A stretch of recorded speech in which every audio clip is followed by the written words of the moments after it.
Hi, welcome to Narc Shield. My name is Jennifer, and this is where I talk about narcissistic abuse or narcissistic toxic relationships. I have been in some toxic relationships. I've definitely been part of them, part of the problem. I am a recovering codependent, and so I have lots of experience in these relationships, and I am still going through it. Just like everybody, we get triggered. There's lots of things that go on. Not everybody is a narcissist, but you can have high narcissistic traits. We all have narcissistic traits. It is on a spectrum. And so when I talk about things, I can't diagnose people. I do talk on narcissism. And, a lot of us are saying, this person is a narcissist or a sociopath. Antisocial personality disorder is a sociopath. But when we say those things, I can't really diagnose someone, but I certainly can recognize traits. And just because somebody has traits doesn't mean that they are a full-blown narcissistic personality disordered person.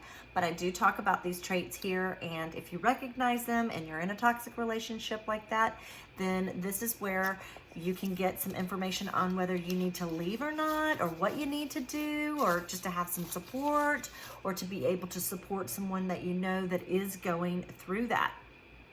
Tonight I'm kind of winging it. I don't really have like one little thing to talk about.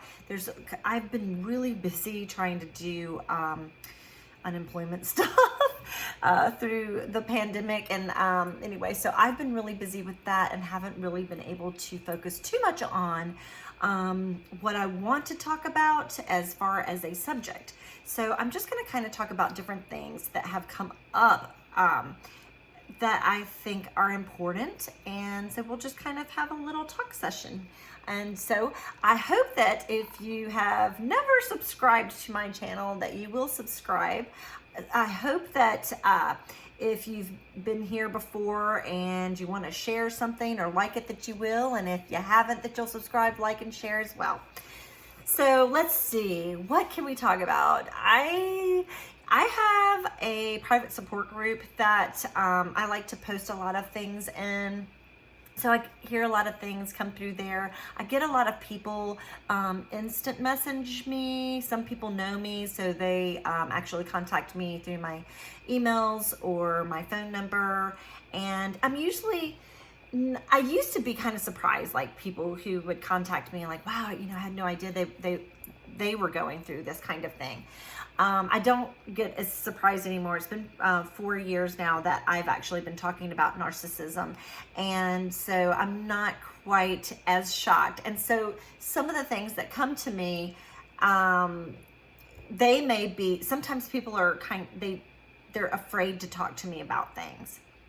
And so, one, I want to let you know that no matter what you're going through, no matter who you are, whether you're the narcissist or a person with the high narcissistic traits, whether you're a codependent, whether you're just highly empathic or an empath, if you're antisocial personality, whoever you are, I want people to feel safe and be able to talk to me in a safe zone.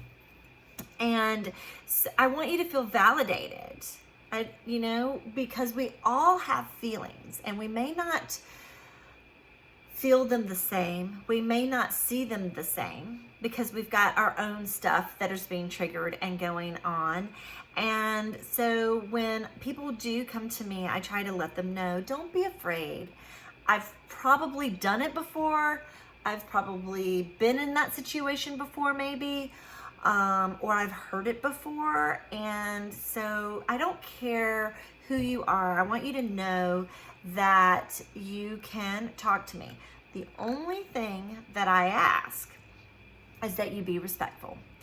Don't try to be ugly with me. If I understand getting triggered, because I get triggered too. I do. I still get triggered. We all get triggered. So if something that I say bothers you, still, when you're talking to me and contacting me, if you could still really try to be respectful towards me, because I promise that no matter what you have to say to me, if you say it in a respectful way, I will try my best to answer the questions that you want and help in any way I can. I might not be able to, but I certainly will try. But if you're ugly to me, that's not going to go well, because I'm not going to feel like really having that type of relationship with someone. I might even block. And I don't want to have to do that, because I don't want people to think that I don't care about what you have to say or how you're feeling. And I understand that some people may come here and see things that I'm talking about, and it may trigger, and you may think that I'm talking about you, because sometimes we hear things and it resonates. So example, I listen to stuff on narcissism all the time. Borderline personality disorder, all of the personality disorders I'm learning about. I'm fascinated by it all. So pretty much I am learning all the time. If I am not on here or out with and about, I'm probably listening to something that has to do with personality disorders, because I am quite fascinated. I am interested and I want to help. And, I've been through my own stuff. And so, I hear things sometimes that trigger me as well. And I'm like, oh my goodness. So I've said this before, codependence or empaths who have been in the other part of the relationship with a narcissist, because it takes two, and the two love to dance together, love to come together, will question sometimes if they're the narcissist. We all have narcissistic traits. We all do. So we'll recognize things within ourselves, and it can feel uncomfortable. It can feel really uncomfortable, and we already feel uncomfortable deep down, and we don't like to feel those feelings. We don't like to feel feelings of unworthiness, shame, guilt. And each of us are having different feelings. And narcissistic people are having feelings, a lot is self-loathing deep down, and rage and those type of things. And then the codependents are feeling things like, I'm not good enough, and going through the trauma bond stuff and the cognitive dissonance and questioning. Cognitive dissonance is when, you want to stay with someone, whoever it is, you make a reason. It's like, but I see this, I have this fact here. I know this is really bad, but we've had so many wonderful times, and I know that this person has goodness in them, and they've just had a really bad day, or they were just really sick. I've talked about that before. And so then we make excuses, but that doesn't mean that other people don't do that. So when I talk about this stuff on this channel, or other people talk about it, you may recognize it in other things, but it's going to be patterns if it's a narcissistic toxic relationship, what we're looking for is stuff like that, but then it being patterns. And I know it's hurtful. Look, I don't like the fact that I am somebody who's been in toxic relationships and I was part of the problem. It doesn't make me feel good. But what does make me feel good is that I'm learning, and I'm learning how to deal with it. And I'm not always perfect. And, like recently, I didn't sleep. I've been going through a lot of stress. And so I didn't sleep. And those are times, as I've talked about before, that if you're in a toxic relationship, especially narcissistic people, they love it when you get tired, and they exploit that and take advantage of that. And I hear different things. So we talk about smear campaigns. There's the scapegoat. I've heard that one recently. There's flying monkeys. those, you know, the minions, the people that are going out that are, you know, the flying monkeys sometimes don't even realize they're flying monkeys. You know, they're talking to you and they're like, oh my goodness. And then they go back and they tell the other person something, and then crap just gets started. And I was telling somebody the other day, or I think it was yesterday, I was like, you know, if you stir the shit long enough, you're going to get shit on you. And narcissistic relationships are extremely toxic and chaotic. And people like myself who have been in relationships like that their entire life, you get used to that. You think it's normal to constantly have chaos. And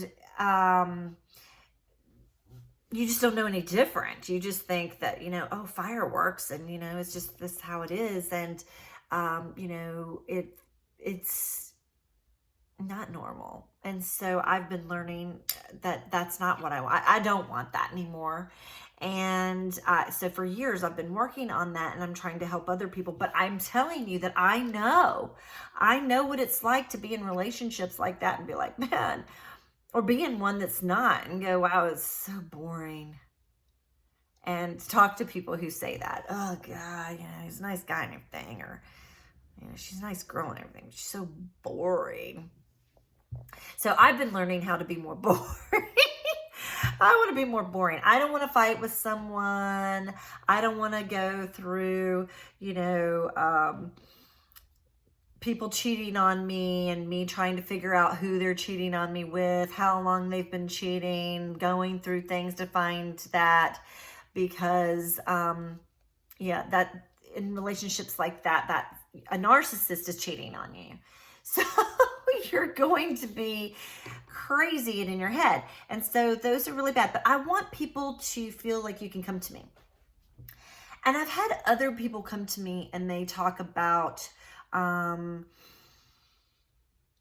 being triangulated. And so everybody does this sometimes, but narcissistic people really do this all the time. They want to make you jealous or just get you wondering about people. And they also like to self-inflate. And so they'll tell stories. So example would be, it might be that they are inflating stories and they're saying that they've had liaisons with people that they've never had liaisons with, but it makes them feel good to say that they have, and maybe even pictured that they have, and maybe that's the story they've really created and they're starting to believe that story and it not really be true, but they're doing it to make you feel bad about yourself. If you're in a relationship and you're not feeling good and you feel like you're on eggshells, or you feel like this person never really makes you, we shouldn't go into relationships expecting somebody to make us whole and make us happy. But if you're around people and you're always feeling bad around them, it's like they're sucking the life out of you, then you're probably in a toxic relationship and need to get out and put yourself elsewhere. I swear I feel coolness around me. Sometimes I'm like, so weird. I swear I'm so weird. Anyway, that just totally made me think of something else. But people will lie. I have done videos about myself before where we have social media. We have people that will meet us sometimes. They don't really know us or know you, know me. And so people will form an opinion. So we've got that halo effect. I've talked about the halo effect, and then I call it the devil effect, you know, because people will form an opinion based on their first impression of you. And that means if they meet you, whatever that opinion is in that moment, if they've heard things about you, they can also form an opinion. And somebody was talking to me about, and I gave an example of this recently too, where somebody was saying, they were speaking for me and saying, I wanted this, and everything was so opposite of what I really am like, but I knew that person saw me that way, and I was like, I just kind of went with it.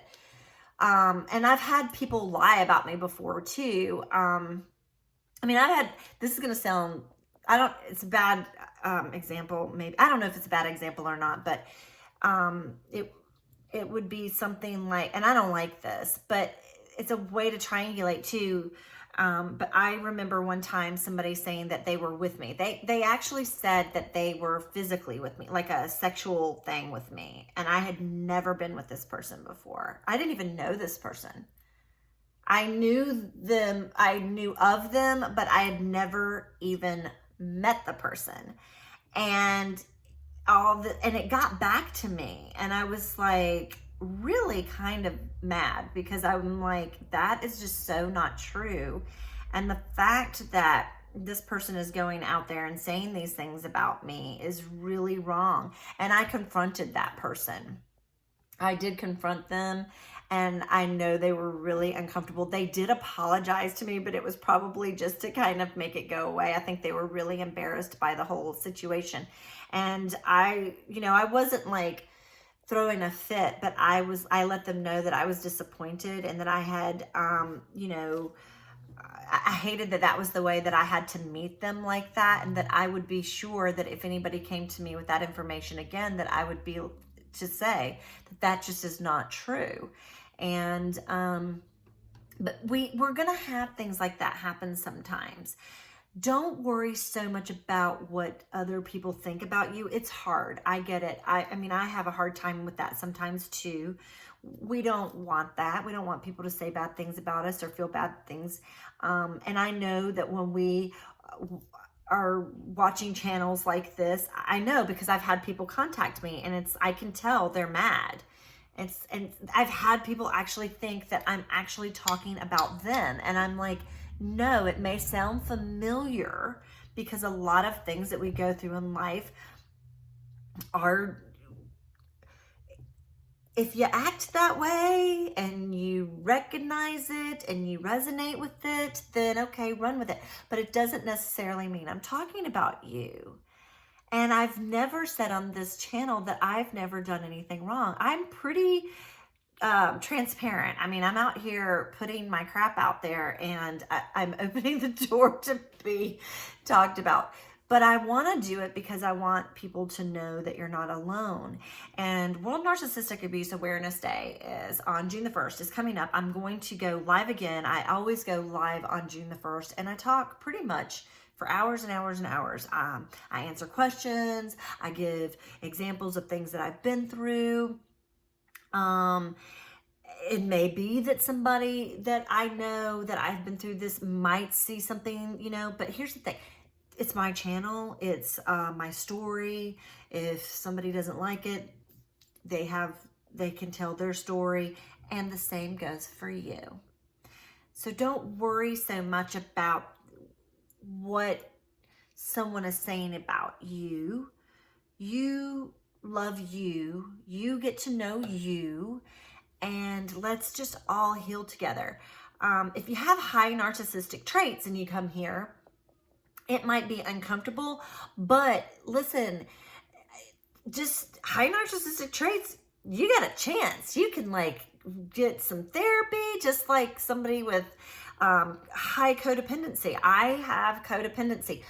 I am a fixer.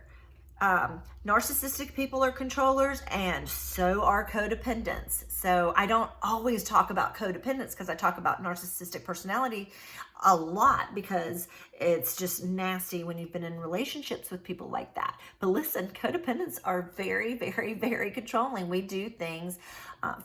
Maybe I should talk a lot more about that, because I know I'm getting different personalities that are coming to the channel, and I'm not a narcissist hater. I love everybody that I've ever dated long term anyway. If I was with them for years, I loved them and still do. I don't just not love people anymore. I can love somebody from afar and not be in a relationship with them. I can miss people. I miss people all the time. I miss friends, family members. If these types of things happened where we had the toxic relationships, I can think of a particular relationship. I don't hate narcissistic people. I am not a narcissist basher, but I am going to give the information on how a narcissistic relationship and it works with a codependent or very highly empathic people. And even then, they're probably codependent. It's a dance that the two do. It's that push and pull. It's, you know, I talked about twin flames. It's like a twin flame. If you've ever looked up twin flames, it's that type of relationship. And I used to romanticize that a lot, you know, because I'm a fixer. I'm like, if I just love somebody enough, they'll know how wonderful they are. We can sense each other. We can sense our pains because we both, narcissistic people and codependents, have been through a lot of the same traumas, and we can see it in each other. And a narcissist is looking for the codependent to fill them with that happiness because they're not happy. On a day-to-day, on a regular basis, they're just not happy people. They don't know that. It's really sad. But if they are with someone who's happy and, you know, adores them and all of that, in the beginning, it feels like, oh, this person is so wonderful. They make me feel so wonderful. And, you know, it feels like happiness. You know, that's what makes them think happiness is like, I just have this powerful feeling. It makes me feel really good. And unfortunately, the narcissist isn't much of a giver in the beginning, yes, because they're wanting to woo the codependent or the empath, but they can't hold on to that long term. So where the problems start happening is when the codependent is wanting something or the empath is wanting something back. And that feels too vulnerable for the narcissist. And narcissistic,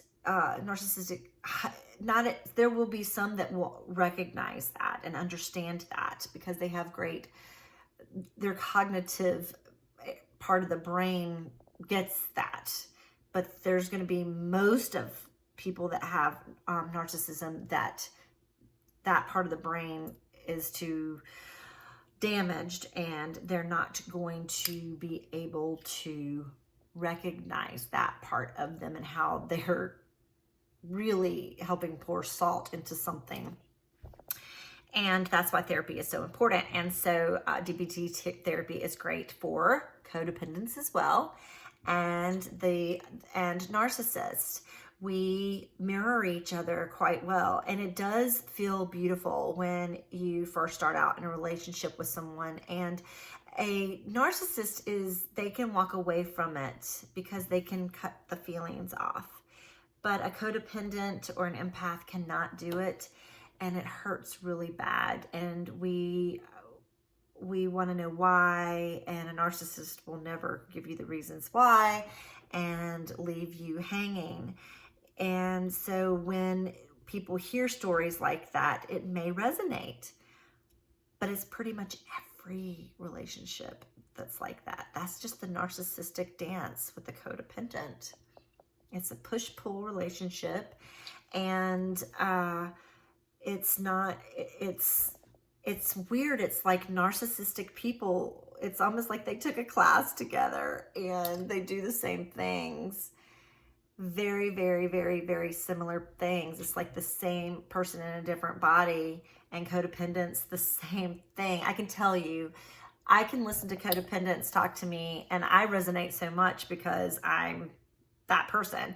And I'm like, oh gosh, we all sound the same. We say the same things. We do the same things. It's like we went to a class and we just, you know, we were an island together and we just do all the same things. And it's no wonder that we keep getting, you know, into these relationships like this. If you're constantly getting into a relationship that's toxic, it's because you were probably conditioned that way your entire life. So you just don't know any better. And you do have to train yourself and learn things to be able to move on and have healthy relationships. I'm ready to have healthier relationships. It's been a long time, and so I'm hoping that I will be able to do that in the future. But whoever my future partner is, I'm trying to be my best self for me, and that will work out great for them too. And I'm hoping that whoever my future partner is they'll be whole as well, and we won't be trying to fix each other. We'll just be happy together, you know? And so anyway, I just wanted to talk a little bit about that. So no matter who you are, whether you're a narcissist, whether you are codependent, empath, antisocial personality disorder, borderline personality disorder, histrionic, whoever, I welcome you here. I'm not trying to judge you. I know that it may feel like that sometimes, but I promise you, well, one, I'm an empath. I love everybody. I love everybody, and I wish I could fix everybody, and that's me being the codependent. But I am empathic, and I do feel for you, and I understand when you're mad at me. I don't like it. I don't want people to stay that way. But if people are respectful, I don't mind who you are. If you're contacting me and you want to talk to me and you want to ask me questions, I will answer them the best way that I know how, no matter who you are coming to this channel. I totally welcome everybody here. Thank you so much for supporting me. I hope that you will subscribe. I hope that you will stay. I hope that you will share. I hope that you will like.